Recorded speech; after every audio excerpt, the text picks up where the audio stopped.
So I'm pleased today to have with us two esteemed individuals. Derek Zimmerman, who is the head of the aftermarket strategy as well as division of Gulfstream. And we've also got Josh Krotek, who's from a company a lot of you think you've heard of, which is First Aviation Services, and you think it's that company in Teterboro that actually has an FBO, but it's a totally different company. And in order to, rather than me sort of screw up what they do, I'm going to ask Josh to explain what First Aviation Services is and how it's not that company in Teterboro. Yeah, that's right. We're not the Teterboro FBO. We predate them and can't wait for the new name to take over. But really, First Aviation, our First Aviation at least, is a small private holding company. So the real companies that hopefully you get to know are various subsidiaries like Aerospace Turbine Rotables. It's sponsoring here, and several others. They're mostly in the component repair and overhaul space. We do have a PMA parts company as well under First Aviation. We basically touch, the subsidiaries that is, basically touch almost every system in an aircraft other than engines and avionics, but everything: landing gear, propellers, rotor blades, electronics, flight controls, all sorts of repair and overhaul capabilities. And then separately, we own Dart Aerospace as well, which is in the rotary wing market. That we actually hold that outside of First Aviation, but they have about 1,300 STCs for rotary wing aircraft. Great. Well, Derek, I probably explained your role at Gulfstream incorrectly, so I invite you to correct my inaccuracies.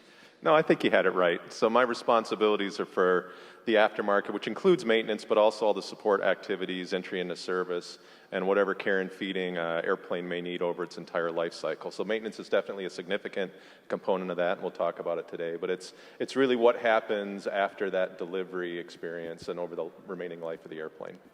Great. Well, thank you. I noticed that every time I seem to open up AIN or other aviation press, it seems that Gulfstream is opening yet another service facility or converting yet another jet aviation location into a service facility. Can you give everybody a little bit of background on Gulfstream's strategy and why you're doing this and you know, what's the end goal here, and how much more do you think you're going to be doing of that? Sure. So supporting aircraft has been part of the Gulfstream DNA since we started. You know, going back to the Gulfstream 1 and Gulfstream 2, you can go back to the operators conference from '69 and you can see us talking about many of the same themes that we talk about today. But that investment in service has really matched that investment in designing and building airplanes. So we've been investing significantly, as you mentioned recently, with major new facility openings, and it really reflects, you know, the basics of our market. The fleet continues to get larger, more and more airplanes, and also more and more larger airplanes, and so we need to make sure that we have facilities that are ready to support that. There's both an opportunity and an obligation there. The obligation is our customers count on us to provide support, so we need to be ready to serve when they need that. And the opportunity is there's also a business aspect to that it's a meaningful contribution back to Gulfstream and our parent company, General Dynamics, and it lets us invest in major new facilities. We're in the process of opening 5 new 100,000 to 200,000 square foot facilities in the U.S. and internationally, and that's to be ready to serve that installed base when they need us to. Were there any issues with the service prior to you guys expanding your own service network?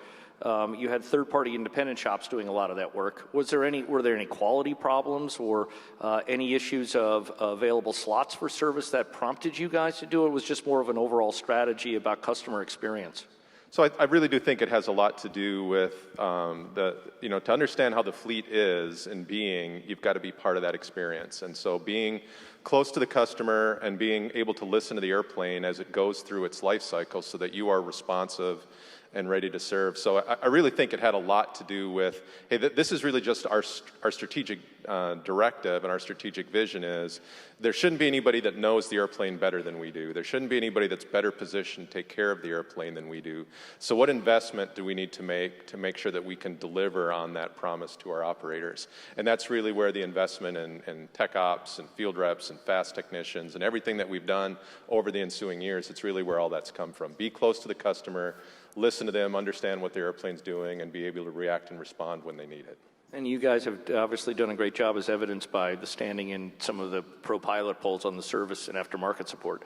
Josh, we're talked now to an OEM here, but do you compete with the OEMs? And if so, how do you compete with them? And is it a problem or is it a good thing? Well, ultimately, yes, we do compete with the OEMs. We always say aviation or aerospace is a small industry, or sort of customers, competitors, all at the same time. But yes, in many product markets, we absolutely do compete. And at the end of the day, I think the reason why independence exists in the aftermarket is for competition. The owners and the operators are really demand choice and competition for purposes of supporting their aircraft, and that ultimately requires independence to be involved. Obviously, the OEMs are, I'm definitely not anti-OEM in any way, shape, or form. Gulfstream, Textron, Embraer, Dassault, they're all fantastic companies, and the competition among them to sell new airplanes, new products, really drives innovation, drives the great future for our industry, like the presentation Michael had yesterday with their Pulse program, the things that Gulfstream's doing. The competition between the OEMs drives that innovation. In the aftermarket, while certainly there's an aspect of the OEMs competing against each other to have that reputation for good product support, like the ProPilot and AIN polls you mentioned. When it comes to specifically supporting existing customers, existing fleets, particularly as the fleets age, there really isn't that competition between OEMs to support those planes. So the owners and operators really demand that independents step in, offer solutions to really drive the competition with the OEM, and really force both of us, independents and the OEM, to provide better value, provide better products, provide better service. Derek, one of the things when I speak to our clients, when they talk about servicing their aircraft, they make two comments. Number one, if we take it to the OEM service center, it's more expensive. So then, of course, the next question is it worth it to take it to pay more money? So why should a client of ours who's got a 5-year-old, say 550, send it to Gulfstream aftermarket as opposed to sending it to an independent shop? What are your competitive advantages with respect to the end customer?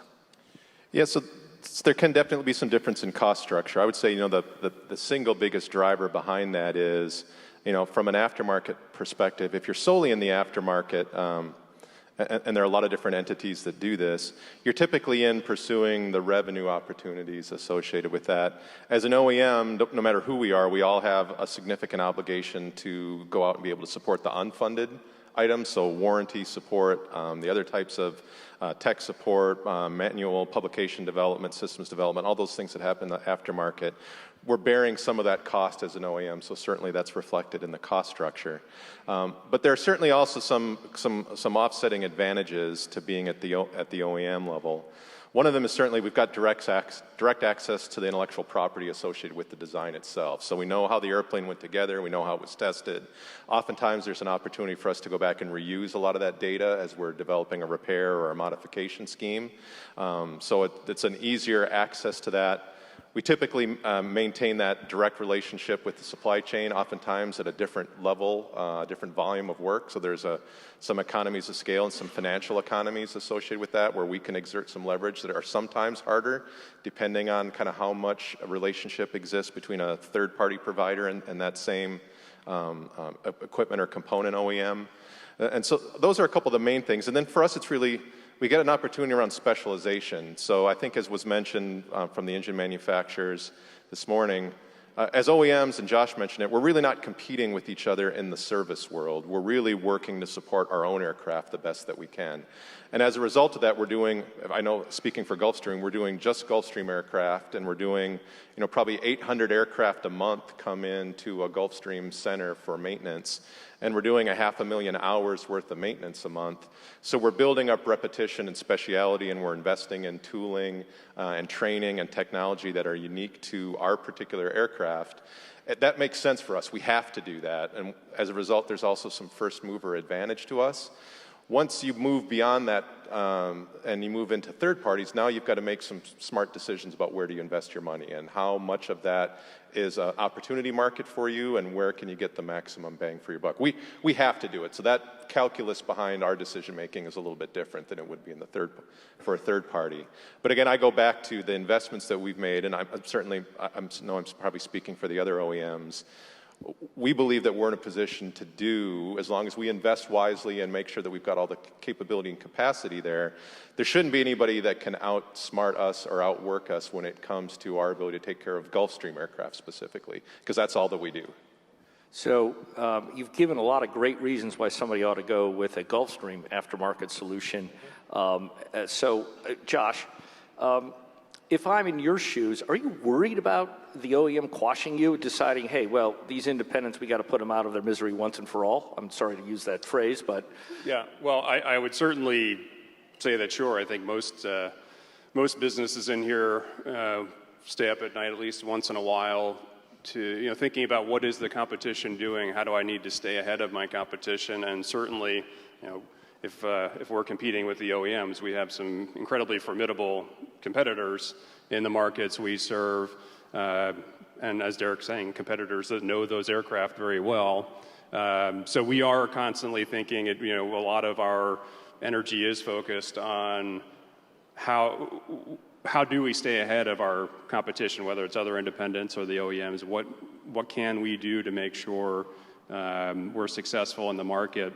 And when you think of independence and the variety, whether it's an independent service center or a PMA parts manufacturer or someone making STCs or some point, there's always sort of the first thought of, well, the independent provider is lower priced, but at the end of the day, I don't think that's an effective way for us to compete. Really, business jet owners aren't dumb. They don't want cheap. They want better value in some sense. It's got to be a better service or a better product that we're providing. Otherwise, we will be squashed. We will be out of business. So when we enter a product market, a lot of times we have the benefit of hindsight being a third-party service provider. Maybe the owner-operators have approached us saying, hey, there's this problem with a certain system on this fleet type. Can you solve it? So we unlike the OEM, we don't have the original design data. We're not trying to predict the future of what's going to happen in that product 10, 20 years from now. We have the benefit of understanding what issues the operators are seeing, and typically when the operators come to us, they're coming to us because of something we've specialized in, like propellers in the airline market or landing gear in the corporate market, and saying, hey, we see this problem.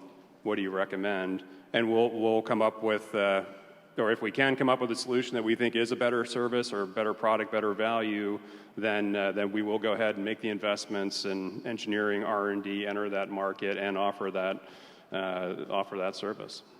So, Derek, we've talked a lot here about delivering quality service. One of the main components of that, of course, is the labor force. We talk a lot about the pilot shortage, but there's less paper and airtime given to the mechanic shortage and the engineering shortage. Are you experiencing a shortage? If so, what is Gulfstream doing to sort of fill the pipeline so that you guys can actually open more service centers and deliver the product that you're promising to deliver? To me, if I look at the math, it looks awfully difficult to do that. So I would say maybe two things on that. One is we're definitely in a different labor market than we've been, even if you think maybe 5 years ago, certainly 10 years ago. At Gulfstream, I wouldn't say we're experiencing any shortage. We're able to and have continued to grow over the years. We probably add somewhere between 100 and 200 technicians a year in support of the new facilities and just the expansion of the fleet. And based on retirements and people moving around the organization, we probably have to hire about as many, if not more, just to keep up with the replacement rate. So that puts us somewhere around 300 plus to 400 gross hires a year. And we're able to do that. Now, we've got some different advantages given our size and the number of markets that we operate, parent company. All of those things it's unique for us. Everybody else has your unique circumstance. But I would say what's different is we certainly don't find in the marketplace a significant number of already experienced technicians waiting to or looking to move from one job to another. And again, maybe there's some uniqueness in the Gulfstream industry because we do a lot of our own maintenance, either in our bases or our customers do that. What we really find is you've got to have a mechanism to take the ab initio person that has some technical aptitude, and you've got to be able to train them effectively and rapidly and bring them into the industry, maybe from a different background, automotive, electronics, somewhere else. Because you just can't go out and find a large number of already experienced technicians to add to your labor pool. So there's a couple different things for us. One is just awareness. You know, as an industry, we continue to fight issues of public perception, both in this country and others. It tends to be an industry where not a lot of people have natural exposure to it. So one of the things that we work is just outreach to make sure that as kids are growing up and as young adults are thinking about careers, that they think about business aviation and they think about our industry. So we reach out to, you know, in the communities we serve, we're in the middle schools, we're in the high schools, we've got programs that expose people to what we do to try and create some excitement and nothing else, awareness. We recognize few, if any, of those students or young people may end up being at Gulfstream, but hopefully they'll go someplace across our industry. So some of it is just community outreach and raising the visibility and profile in a positive way for what we're doing. The other piece is we've got to go beyond the traditional approach to creating new technicians. So, you know, traditionally, somebody goes to an A&P school, they come out of that, they go to work maybe in a service center. A&P school graduation is extremely competitive for those of you that are in this space. You know that it's not unusual for a major airline to show up at an A&P school and take the entirety of a graduating class. And so you've got to be able to build some relationships because they've got a tremendous appetite for replacement. We share the state of Georgia with another major airline that has a maintenance depot, and if I remember the math correctly, for expansion and attrition, they need about 5,000 technicians a year. So what we need is a couple hundred is really just a drop in the bucket for that. So we've got to create, we know we can't rely solely on A&P schools. We know we can't rely solely on partner service providers, flight safety, C&E, and others that do a lot of classroom and theory training. That's a great start, but it's not enough. And given the demand for those technicians, putting an inexperienced person out on the floor with an experienced person is just really an effective way to bring that experienced person's productivity down and put that inexperienced person in a place where they're not as confident and competent as we would like them to be, and therefore there's risk that shouldn't and doesn't have to be there for them and for customer property. So what we've done to move beyond that is we've invested in an on-the-job training center where we've got additional classrooms. We've got labs where students can come in and practice what they've heard, and then we have a simulated service center essentially where they can go out, where we can control and create a safe space where they can work on our assets and they can repeat things over and over again, and there's no pressure for delivery or a customer that wants their airplane back or worried about the quality of work they're doing. They can build up that level of competence and then they go out into the service center. So I think, and I'm sure we're not alone in this, but finding and creating new ways to help bridge that gap, create people that want careers, and then give them an opportunity to enter this space and lower those barriers of entry, and not have to compete head-to-head with some of those really big players that have just a tremendous appetite for technician and technician turnover. It sounds like you've built a playroom for mechanics. That's really what it is. Yep. Okay, great. Well, so Josh, I find your situation sort of fascinating because of all the companies, sort of private companies in the space, you guys are also pilot owners. Mm-hmm. You've owned 2 business aviation aircraft. So, and I have to ask this question, how do you maintain them? Do you use OEMs or do you use aftermarket? Well, that's a great question. So we do currently own 2 light jets. I flew in on our Mustang, and then my boss is in Texas with the Phenom. And I won't say which one, but one of those airplanes is entirely on the OEM program. And why is that?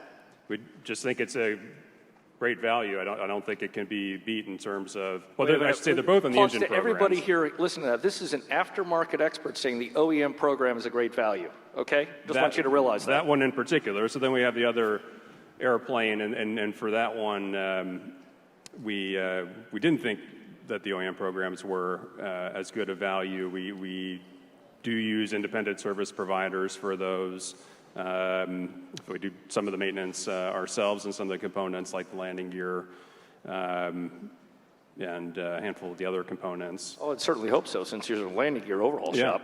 Well, exactly. But at the end of the day, if you know, we for one of our airplanes, if we think there's a better product or better value out there, you know, we won't waste our time doing the work ourselves. We'll send it somewhere else to be done. I mean, I'd like to think that we're kind of reasonable human beings when it comes to how we make decisions like that. So yeah, I mean, to me, that's an example of the competition between OEMs and independents in those markets is, you know, at least one of the markets has driven a great OEM package that we use, and the other, I'd say, I guess, wasn't enough competition yet to drive the OEM programs to be, you know, be where the owners or operators want them to be. Great. Derek, one last question because we're running out of time, but fundamentally, are there any sort of industry changes or regulatory changes coming down the road that are going to have a big impact on the way that Gulfstream goes about servicing the aftermarket? So I think there are probably three things that probably not Gulfstream unique, but one of them is, you know, you've got new product and just kind of the size and shape of airplanes is changing. Obviously with, you know, our fleet has continued to get bigger, and the practical implication of that is airplanes take up a lot more space in service centers now. And for those of you that have airplanes, they take up much more space in hangars than they ever did before. 650 is about 10,000 square feet on the square. Versus a G4 was about 7,000 square feet. So you can blot out a lot of real estate, which is one of the reasons we're building new facilities and making sure that we've got enough space to do that. So I just think that the changing kind of demographics of the business aviation fleet is one of the factors. Certainly shifts in technology, I think, are another big change as we have introduced new product. That product, like every other product that we use in our day-to-day lives, has become more integrated. It's a lot more software-driven product than it used to be in terms of, you know, a lot of mechanically driven product. I think a couple of recent studies of aviation space, you know, we're now creating products that have tens of thousands of lines of individual code, where old systems used to be primarily analog and mechanical. And so that creates a completely different demand for the type of technician that you need and the investment that you need to make in training and development, because you really need people that are system architects and software engineers. You need to have that type of mindset and skill set. So you're saying we need motorheads and geeks combined? Absolutely. Yeah, I think it's a big change. If you look at what are the comparables, we talk about the availability of technicians. What else would somebody go out and do with a technical aptitude? And it's easy to say, hey, there's a couple of comps. Historically, we'd have thought probably like, you know, electrician, commercial electricians, master plumber, tradespeople that have a high level of skill. It's not unusual to see those pay rates somewhere between $100 and $200 an hour, charging out comparable to what we would see across most of aviation. And it's the same thing if you think about IT techs and professionals. They're in that same marketplace, and so you've got to be able to compete with that. We're in a highly regulated market. There's some pros and cons to that, but you've got to understand what are you competing with, and can you provide a meaningful value prop to the employee? And then, as an industry, can we wrap our heads around, hey, we are in a very competitive space for labor, and when you're in a space like that, it changes the supply-demand economics, and as a result, it can change the rates and the costs of ownership and operation. Now my head is spinning. In one sort of several phrases there, we've got motorheads, geeks, and value proposition all together. That shows you dramatically how servicing an aircraft has changed over the past 20 years. You almost have to have a degree in computer code and be able to rebuild your mother's car. Yeah, I think that car analogy is a great one, right? So if you used to have a mechanical aptitude, it wasn't a big deal to take your car engine apart and work on it and put everything back together. But probably very few of us do that today because of integrated electronic engine control. There's a lot of black boxes. There's a lot of software talking. It's harder to know by looking at it what that's doing. You need to go to people that specialize in that body of knowledge. It's hard, you know, with a touchscreen cockpit, it's hard to drill a hole through a panel and put a circuit breaker in there. That doesn't really work. You've got to understand how the code works, and you've got to be able to write code.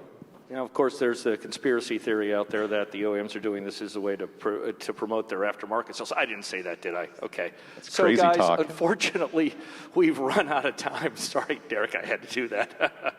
But we've got about 3 or 4 minutes for questions. And do we have any questions in the audience? We've got Slido. We got a few good questions here. Are military veterans a great source? Derek, quickly. They certainly are for us. I'd say somewhere between 25 and 35% of our workforce are former active military, and that's been a great recruiting pool for us. And it's a great question, by the way, whoever asked it, given the fact that we had Veterans Day on Monday. It was also a Remembrance Day in the UK, 2 important holidays, and showcasing. At least we did at Citi. We had a whole day of veterans presenting how they go about their work within the bank, so it was really neat. Yeah. Josh, any issues for you there on that question? Yeah, and I just want to touch base. Absolutely, military veterans are a great source, but I think you sort of mentioned earlier, ultimately pulling technicians or other employees from elsewhere in the industry ultimately isn't sustainable for all of us. And I think we all, whether we're talking about pilots, technicians, engineers, really need to think about how we market our industry to younger generations. I mean, I look at, there's a whole lot of baby boomers retiring from our companies, and not as many Gen Xers ready to fill those positions, and even fewer millennials.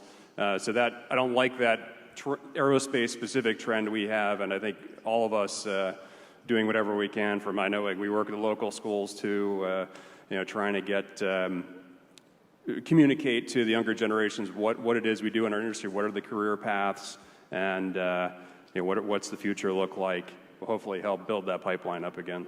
So Josh, I was working with a client that owns a very large aircraft, actually, in VVIP configuration, and he told me how much they had to pay to Boeing to get data every year to actually be able to support the aircraft. It was an astonishingly high number. So the question that pops up right now, how are some OEMs not making component repair data available to MROs affecting your business and industry? Does that affect you? It absolutely affects, I think, all independent providers in the aftermarket. And I'd just sort of flip it around as, I guess, a tip to the owners and operators out there that, at the end of the day, the power rests with you, the owner and operator. You're responsible for the airworthiness of your airplane. You need the data to keep your airplane airworthy. You need parts. You need something from the OEM. Ask for it. It's your airplane, and that will help foster the competition that we currently have, and hopefully make us all provide you better products and service in the future. Derek, any thoughts on that comment?